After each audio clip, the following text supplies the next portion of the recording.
America যে ভুল স্বীকার করেছে সেই ভুলের পথে আবার হাঁটছে, অর্থাৎ আরেকটি বড় যুদ্ধের দিকে হাঁটতে যাচ্ছে মার্কিন যুক্তরাষ্ট্র। ৩ নম্বর গুরুত্বপূর্ণ খবর, লেবাননে হামলা আরো সম্প্রসারিত করার সিদ্ধান্ত নিয়েছে ইসরায়েলের প্রধানমন্ত্রী নেতানিয়াহু। তিনি বললেন তার বাহিনীকে তিনি আরো জোরদার হামলার নির্দেশ দিয়েছেন। পাশাপাশি ৩টি রাষ্ট্র দখলে এখন মরিয়া ইসরায়েল। ৪ নম্বর গুরুত্বপূর্ণ খবর, ইমরান খানের সাথে গোপনে দেখা করেছেন পাকিস্তানের সাবেক সেনাপ্রধান। বলা হচ্ছে আসিফ মনির কি বার্তা পাঠালো সেই বিষয়টি নিয়ে এখন চাঞ্চল্য সৃষ্টি হয়েছে পুরো পাকিস্তান জুড়ে। প্রিয় দর্শক, আমি আপনাদেরকে এই খবরগুলো দেওয়ার চেষ্টা করছি একটা একটা করে। প্রথম যে খবরটি দিয়ে শুরু করতে চাই, ইমরান খান। পাকিস্তানের এই মুহূর্তে সবচেয়ে জনপ্রিয় নেতার নাম ইমরান খান, যিনি শেষ নির্বাচনে সর্বাধিক আসন পেয়েছিলেন কিন্তু ক্ষমতায় বসতে পারেননি। অর্থাৎ পাকিস্তানের সামরিক ইস্টাবলিশমেন্ট ইমরানকে ক্ষমতায় বসতে দেননি। তার আসন কমিয়ে যারা পরাজিত শক্তি, যারা ইমরান খানের আসনের ধারে কাছেও ছিল না, তাদেরকে বানানো হলো পাকিস্তানের সরকার। অর্থাৎ পাকিস্তান সামরিক বাহিনী যেভাবে চায় সেভাবেই রাষ্ট্র পরিচালিত হয়, সরকার গঠন হয়। এটা আবারও প্রমাণ হয়েছিল। এরপর থেকে ইমরান খান জেল থেকেই তার পুরো লড়াইটা এখন পর্যন্ত টেনে নিয়েছেন। প্রায় ৩-৪ বছর হয়ে গেছে ইমরান খান এই লড়াইটা অব্যাহত রেখেছেন জেল থেকে। আস্তে আস্তে পিটিএর মধ্যে হতাশা সৃষ্টি হচ্ছে, কারণ পিটিএর যে নেতাগুলো ছিলেন বাইরে, তারা ইমরানের দাবি অনুযায়ী বড় আন্দোলন সফল করতে পারেনি। কিন্তু পাকিস্তান এই মুহূর্তে নতুন এক পথে যাত্রা করেছে, যেখানে ইরান আমেরিকার যুদ্ধে পাকিস্তানের ফিল্ড মার্শাল আসিম মনির এবং সেনাপ্রধান শাহবাজ শরীফ মার্কিন যুক্তরাষ্ট্রের পছন্দের তালিকার টপে উঠে এসছে। আসিম মনির ভারতকে সরিয়ে পাকিস্তানকে মার্কিন যুক্তরাষ্ট্রের কোলে নিয়ে বসিয়েছেন এবং এখন পর্যন্ত ট্রাম্পের অবস্থা দেখে মনে হয় তিনি ভারতকে ভালোবাসেন, তবে পাকিস্তানকেও একটু বেশি বাসেন। এই নীতিটা তিনি প্রদর্শন করছেন, যদিও স্বার্থের ক্ষেত্রে তিনি ভারতকেই অগ্রাধিকার দেন পাকিস্তানের চেয়ে বেশি। যেমন ভারত রাশিয়া থেকে তেল নিতে পারে, কিন্তু পাকিস্তান নিতে পারে না, পাকিস্তানকে সেই কাজটা করতে দেবে না তারা। এই একটা অবস্থা, অর্থাৎ পাকিস্তানকে ব্যবহারের জন্য রাখা হয়েছে টিস্যুর মতো। তো আসিফ মনির বুঝতে পারছেন যে ইমরান বিহীন এই রাষ্ট্রে তিনি খুব ভালো একটা পাকিস্তান উপহার দিতে পারছেন না। তিনি ব্যক্তিগতভাবে লাভবান হচ্ছেন, তিনি অর্থ লুটপাট করতে পারছেন, বা সামরিক ঊর্ধ্বতন অফিসাররা প্রচুর অর্থ লুটপাট করতে পারছেন, তারা ক্ষমতায় বসে থাকতে পারছেন, নাম ফোটাতে পারছেন, নাম ছড়াতে পারছেন, রাষ্ট্রকে কিছু দিতে পারছেন না। কারণ ইমরানের আমলের পর থেকে, ইমরানকে জেলে ঢোকাবার পর থেকে ক্রমান্বয়ে পাকিস্তান অস্থির শুধু নয়, অর্থনৈতিকভাবে একেবারে পাকিস্তান ধ্বংসের শেষ কিনারায় পৌঁছে গেছে। বাংলাদেশের অর্ধেক রিজার্ভও এখন পাকিস্তানে নাই, বুঝতে পারছেন? তো এমন অবস্থায় আসিম মনির এটুকু বুঝতে পারছেন যে ইমরানের সাথে তিনি লড়াইটা করে দেশের 12টা বাজিয়ে ফেলেছেন। আঞ্চলিক ভাষায় বলতে হবে গোয়া মেরে দিয়েছে পাকিস্তানকে। এর খারাপ শব্দটা বলতে চাইনি, এটার জন্য সরি বলছি, 12টা বাজিয়ে দিয়েছে। তো বলা হচ্ছে যে আসিফ মনিরের প্রিয় একজন অফিসার, সাবেক সেনাপ্রধান আশফাক পারভেজ কিয়ানি, তিনি গোপনে আডিয়ালা জেলে ইমরান খানের সাথে দেখা করেছেন। এই তথ্যটি আমার এক পাকিস্তানের বন্ধু সাংবাদিক দিয়েছেন। এটা আমি ক্রস চেক করেছি এবং বর্তমানে পাকিস্তানের বেশ কিছু গণমাধ্যম এটাকে খুব জোরে সোরে প্রচার করছে এবং পাকিস্তানের সাংবাদিক ব্লগাররা এটা নিয়ে বেশ আলোচনা করছেন যে আসিফ মনির তার পছন্দের বড় ভাই, কারণ আসিফ মনির তো রানিং সেনাপ্রধান পূর্বে যিনি ছিলেন আশফাক পারভেজ কিয়ানি, তাকে দিয়ে ইমরান খানের কাছে কিছু বার্তা পাঠিয়েছেন। ইমরান খান সে বার্তায় না বলে দিয়েছেন, বলছেন আসিফ মনির এই চেয়ারে থাকলে তিনি কোনোভাবে জেল থেকে বের হবেন কি হবেন এটা নিয়ে তার কোনো টেনশন নেই, বাট এই ভঙ্গুর পাকিস্তান তিনি দেখতে চান না। ইমরান খানের এক বাক্যের কথা হলো, আমি যে পাকিস্তান গড়তে চাই আমাকে সেই পাকিস্তান গড়তে দিতে হবে, সেখানে সামরিক বাহিনী রাজনৈতিক কোনো হস্তক্ষেপ করতে পারবে না। কারণ সামরিক বাহিনী রাজনৈতিক হস্তক্ষেপের জন্য ক্রমান্বয়ে পাকিস্তান নিচের দিকে যাচ্ছে, ভারত উপরের দিকে যাচ্ছে। এবং ঠিক এই মেসেজটি আসিফ মনির জেনে আরো ক্ষিপ্ত হয়েছেন বলা হচ্ছে। তাই গিলগিট বালুচিস্তান এবং আজাদ কাশ্মীরে আসছে যে নির্বাচন, সেই নির্বাচনে পিটিআইকে ব্যাপক চাপের মধ্যে রেখেছে সেনাবাহিনী এবং সেনাবাহিনীর কোর কমান্ডাররা যারা এই বালুচিস্তান বা আজাদ কাশ্মীরে অবস্থান করছেন, তারা পিটিআইকে হারাবার জন্য সব রকম কারচুপি চেষ্টা করছেন। এই অভিযোগও পিটিআইয়ের পক্ষ থেকে এসেছে। তো এই মুহূর্তে একটি কথাই বলা যাচ্ছে যে ইমরান খানের সাথে আপোষ করতে চান আসিফ মনির, কিন্তু ইমরান খান আপোষ করবেন না। আমরা দেখতে তো শেষ পর্যন্ত আসলে কি হয়, মানে ছাড়টা কি ইমরান দেবেন না আসিফ মনির দেবেন, সেটা হয়তো সামনের পরবর্তী কোনো খবরে আমরা জানাবো। বাট ইমরান খানের সাথে আপোষ করতে চাচ্ছে, এই বিষয়টি এখন পুরো পাকিস্তানের গণমাধ্যমে এসছে। দর্শক, আসছি দ্বিতীয় গুরুত্বপূর্ণ খবরে। মার্কিন যুক্তরাষ্ট্রের প্রেসিডেন্ট ডোনাল্ড ট্রাম্প ইরানকে সাফ জানিয়ে দিয়েছেন সকল শর্ত বাতিল। তোমরা এ যাবৎ যতগুলো শব্দ দিয়েছ, আপনার ওই শব্দটা মাঝ বলা ঠিক হয়নি। আমি তো জানি, আমি যেন সরি বলেছি শব্দটা এরকম বলা উচিত, কিন্তু এরকম বলেছি। তো এখন যে বিষয়টি তৈরি হয়েছে সেটি হলো, ট্রাম্প ইরানকে বলছেন যে তুমি যে আমাকে 14-15টা শর্ত দিয়েছো, সকল শর্ত বাতিল।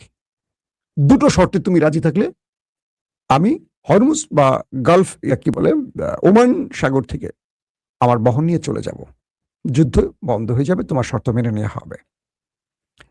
এই দুটো শর্ত না মানলে তোমার সাথে আমার আসন্ন যুদ্ধ খুব ভয়াবহ হবে, আর কোনো কথা নাই। বাকি সকল শর্ত খারিজ। কে বলছে? Donald Trump. দুটো শর্ত কি? হরমুজ থেকে তুমি কোনো টোল নিতে পারবে না এবং এখান থেকে তুমি চলে যেতে হবে, তোমাকে এটা আন্তর্জাতিক জলসীমা থাকবে। 2, তুমি নিউক্লিয়ার মিসাইল কিংবা অ্যাটম বোমা বানাতে পারবে না। এই দুটো শর্তে তুমি রাজি হও, আর কিছু লাগবে না। আমি সব গুটিয়ে, বস্তা বেঁধে, ব্যাগ গুছিয়ে আমার বাহিনী নিয়ে চলে যাব। বাগের গালিবাফ ইরানের স্পিকার বলছেন, ইরান তার সার্বভৌমত্ব এবং জনগণের অধিকার একতিল ছাড়বে না। এই জন্য ইরান 1000 বছর যুদ্ধ করতে প্রস্তুত, কারণ ইরানের 1000 বছরের ঐতিহ্য রয়েছে, এটা পৃথিবী জানে। তার মানে কি বুঝলাম? স্পিকার বাগের গালিবাফ কি বললেন, আর তার মানে ডোনাল্ড ট্রাম্পের বক্তব্যের পর তার মানে যুদ্ধ আসন্ন। আবার আটকে গেলাম।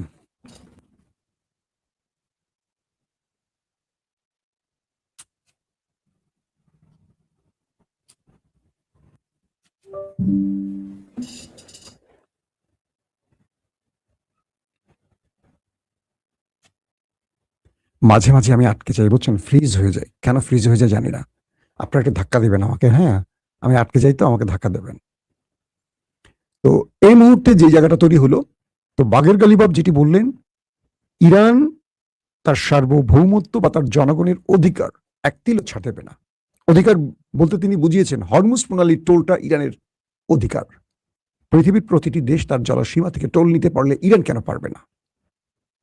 তিনি পরোক্ষ বা প্রত্যক্ষ ভাবে বুঝিয়ে দিলেন যে টোল ইরান নেবে এবং নিউক্লিয়ার বোমা ইরান বানাবে না। এই ব্যাপারে আমরা তোমাদেরকে কথা দিতে পারি। অর্থাৎ ট্রাম্প বলছে যে ইরান আমাকে কথা দিয়েছে তারা নিউক্লিয়ার বোমা বানাবে না। ইরান কিন্তু বলছে না যে আমরা এই কথা তাকে দিয়েছি। ইরান নিজে বলছে যে আমরা শান্তির জন্য আমরা নিউক্লিয়ার নিয়ে কাজ করছি। শান্তি মিনস আমরা পাওয়ার প্ল্যান্ট বানাবো, আমরা মানে মানুষের চিকিৎসার জন্য যে ইউরেনিয়ামের প্রয়োজন সেই বিষয়ে আমরা কাজ করছি। আমরা তো পূর্বেই বলছি, 40 বছর ধরে বলছি যে আমরা নিউক্লিয়ার বোমা বানাবো না। তোমরা শুধু বলছো বানাচ্ছি, কোথায় আমরা বানিয়েছি? কিন্তু এই মুহূর্তে ইরান আর এই কথাটি বলছে না। ইরান এই মুহূর্তে নিউক্লিয়ার নিয়ে কথাই বলছে না। তার মানে মার্কিন যুক্তরাষ্ট্র মনে করছে ইরান তলে তলে কাজ সেরে ফেলেছে। এখন তারা বলছে আমরা ইউরেনিয়াম নিয়ে কথাই বলবো না। আগে বলতো বানাবো না, এখন বলছে আমরা ইউরেনিয়াম নিয়ে কথাই বলবো না, আর ইউরেনিয়াম কোনো দেশে দেবই না। এটাই ভয় পাচ্ছে ট্রাম্প যে আসলে তলে তলে ইরান কি করছে। আজ ফক্স নিউজে মার্কিন প্রেসিডেন্ট ডোনাল্ড ট্রাম্প তার একটা ইন্টারভিউ দিয়েছেন। সেখানে কয়েকটা উল্লেখযোগ্য কথা তিনি বলেছেন। তিনি বলেছেন লেবানন, ইরাকে আমেরিকা যে যুদ্ধ করেছে এটা ছিল তাদের ভুল সিদ্ধান্ত। আজকে ইরাক দেখে বা ইরাকের দিকে তাকালে মনে হয় আমেরিকা কত বড় ভুল করেছে। মানে ইরাক যুদ্ধের এত বছর পর মিলিয়ন মিলিয়ন মানুষকে মেরে আজকে ট্রাম্প বলছেন, যদিও তখন ট্রাম্প প্রেসিডেন্ট ছিলেন না, অন্য কেউ ছিলেন, বুশ টুশ ছিলেন আর কি। তিনি আজকে মার্কিন প্রেসিডেন্ট স্বীকার করলেন যে এটি মার্কিন যুক্তরাষ্ট্রের ভুল ছিল। এতগুলো মানুষ মেরে তারা এখন ভুল স্বীকার করছেন, ওই মানুষগুলো কি আর ফিরে আসবে? শুধু এইটুকু নয়, ট্রাম্প বলছেন ইরানে হামলা করা তার ভুল ছিল। এই ফক্স নিউজটা কাদের জানেন? এটা রিপাবলিকান বা ট্রাম্পের অনুসারী একটি মিডিয়া। আমেরিকার যত মিডিয়া আছে, BBC, new York Times, Washington post, এই যারা যারা আছে এরা কিন্তু ট্রাম্পকে কম বেশি বাস দেয়, কিন্তু ট্রাম্পের পক্ষের কথাগুলো সবসময় ফক্স নিউজ প্রচার করে, দেখবেন আপনারা। যেমন বাংলাদেশে একসময় আওয়ামী লীগের গণমাধ্যম ছিল জনকণ্ঠ, প্রথম আলো, যুগান্তর, সমকাল, ভোরের কাগজ, আজকের কাগজ, এগুলো সব ছিল আওয়ামী লীগের। আর জামাতের বা বিএনপির পক্ষে যারা কথা বলতো তারা ছিল কে? ইনকিলাব, নয়া দিগন্ত আর দিনকাল। দিনকাল তো বাংলাদেশের কেউ কখনো একটা কিনে পড়ছে এরকম রেকর্ড নাই। একটু ভালো ছিল নয়া দিগন্ত। ইনকিলাব পত্রিকাও কেউ কিনে পড়ে না, এটার নাম এখনকার যুবকরা জানেই না। একসময় পত্রিকাটার খুব মান ছিল, এই পত্রিকাটা দেশের জন্য ভালো ভূমিকা রাখতে পেরেছিল। পরক্ষণে এই পত্রিকাটি কিছুটা আওয়ামী লীগের সাথেও আতাত করে ফেলেছিল।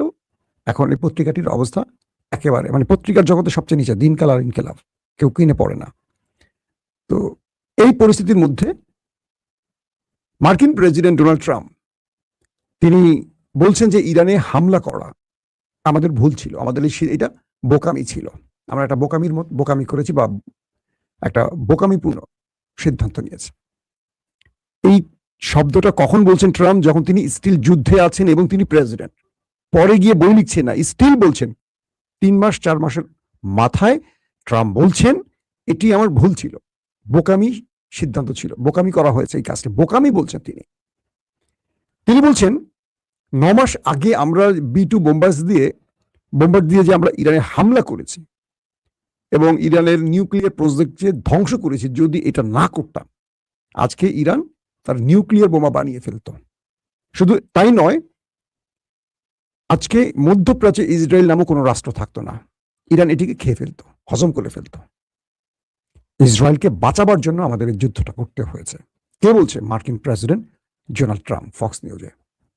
অর্থাৎ তার এই সরল স্বীকারোক্তি কয়েকটা বিষয়কে ইঙ্গিত করছে। এক, ইসরায়েলকে বাঁচাবার জন্যই তিনি ইরানে হামলা করেছেন, আমেরিকার কোনো স্বার্থ নেই, যার কারণে আমেরিকা বা আমেরিকার ইস্টাবলিশমেন্ট বা আমেরিকার কংগ্রেসম্যান, রিপাবলিক হই কংগ্রেস বলি, সিনেটর, কেউ এই যুদ্ধটা চাইছে না। এবং পেন্টাগন, মার্কিন সামরিক সদর দপ্তর, তারাও এই যুদ্ধ চাইছে না, কারণ এই যুদ্ধটা আমেরিকার একটিরও স্বার্থ নেই, পুরোটা ইসরায়েলের স্বার্থ।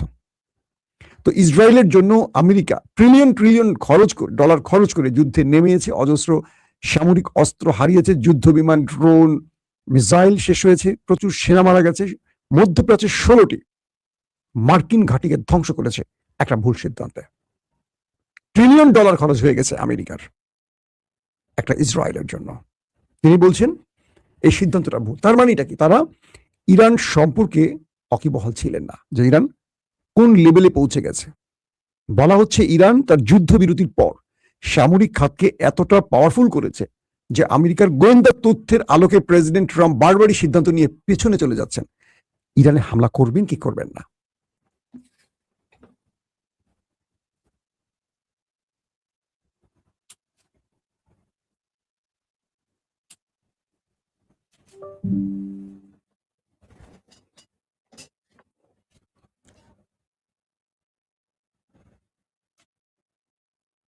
বারবার আমি ফ্রিজ হয়ে যাচ্ছি কেন ভাই, বুঝতে পারছি না। আমার লুকটা থাকে যখন ক্যামেরায়, তখন আমি আমার মনিটরটা অনেক সময় দেখি না, যখনই মনিটরে চোখ পড়ে তখন দেখি আমি ফ্রিজ হয়ে গেছি। মাঝে মাঝে ইন্টারনেটের বিভিন্ন প্রবলেমের জন্য এটা হয়। ওকে ভাই, আপনি নাই কি নাই হয়ে গেছেন? আহারে ভাই, আমি তো নাই হয়ে গেলাম, আবার কিভাবে ফিরে আসলাম? তো এখন এই পরিস্থিতির মধ্যে যে দুর্দান্ত কিছু খবর এসছে, সেটা হলো ইরান 1000 রকেট বা মিসাইল তার আন্ডারগ্রাউন্ডে প্রস্তুত রেখেছে আমেরিকাকে প্রতিহত করার জন্য। মানে আমেরিকা যদি ইরানে কোন রকম মিস অ্যাডভেঞ্চার করে, অ্যাটাক করে, প্রথম দফায় 1000 মিসাইল তারা রেডি রেখেছে আন্ডারগ্রাউন্ডে, এবং এগুলো দিয়ে তারা প্রথম শত্রুকে মোকাবেলা করবে, এটা ইরান বলছে, বিভিন্ন কয়েকটা সূত্রের খবরে আসছে। প্লাস 50 আন্ডারগ্রাউন্ড ফ্যাসিলিটিস রিভিল করে ফেলেছে ইরান। মানে আমেরিকা আক্রমণ করে ইরানের যে আন্ডারগ্রাউন্ড মিসাইল স্টোরেজগুলোকে, মুখগুলোকে বন্ধ করে দিয়েছে, সেগুলোকে ইরান প্রায় 50টি আন্ডারগ্রাউন্ড ফ্যাসিলিটিকে কি করছে, আবার নতুন করে রিভিল করেছে। তার মানে এগুলো প্রস্তুত এখন হামলার জন্য। মাটি ফুঁড়ে ভয়ঙ্কর মিসাইলগুলো এখন যে কোনো সময় একটা সুইচ টেপার সঙ্গে সঙ্গে শত্রুকে টার্গেট করবে। পাশাপাশি গাজা, সিরিয়া এবং লেবানন, এই 3টি দেশে দখলদারিত্ব বজায় রেখেছে আমাদের নেতা কাকু নেতানিয়াহু। আজ তার বাহিনী IDF কে বলে দিয়েছে লেবাননে তাদের হামলা আরো বাড়াতে হবে এবং সম্প্রসারণ নীতি, দখলদার বা দখলদারিত্বের যেই তাদের টার্গেট, সেটাকে আরো বড় পরিসরে ছড়িয়ে দিতে হবে। নেতানিয়াহু নিজে বলছেন। আমি বুঝলাম না আজকে কি প্রবলেম হলো, ক্যামেরা বারবার আসছে কেন?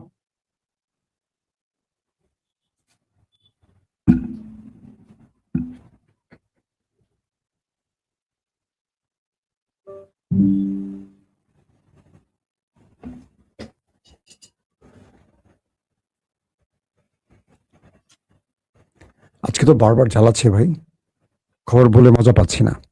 তো নতুন করে নেতানিয়াহু তার নীতি ঘোষণা করেছেন এবং তার বাহিনীকে লেবাননে বড় হামলার নির্দেশ দিয়েছেন। এটা আরো ভয়ঙ্কর পরিস্থিতি তৈরি করবে এবং বলা যায় যে এটা যুদ্ধকে আরো কি বলবো বড় আকারে ছড়িয়ে দেবে মধ্যপ্রাচ্যে।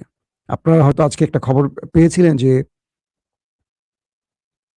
কাতার তারা ইরানকে হরমুজে টোল দেওয়ার ব্যাপারে তাদের সম্মতি জানিয়েছে। মানে কাতার ইরানের এই টোল নেওয়ার ব্যাপারে তাদের সহমত প্রকাশ করেছে, যেটা আমেরিকার জন্য অনেক বড় ধাক্কা। যে কারণে আমেরিকা আজ খেপে গিয়ে বলছে সকল শর্ত বাতিল। তারা দুটো শর্ত বাইরে আর কোনো বিষয়ে কথা বলবে না। এখন বিশ্ব পরিস্থিতি আরেকটা যুদ্ধের দিকে যাচ্ছে। ট্রাম্পের এক এক সময় এক এক কথা, একবার বলছে ইরানে তাদের আক্রমণ ভুল ছিল, বোকামি হয়েছে, এই সিদ্ধান্ত তাদের সঠিক ছিল না। আবার তারা ইসরায়েলকে বাঁচাবার জন্য এই আক্রমণকে বৃহৎ পরিসরে ছড়িয়ে দেবার সিদ্ধান্ত নিয়েছে।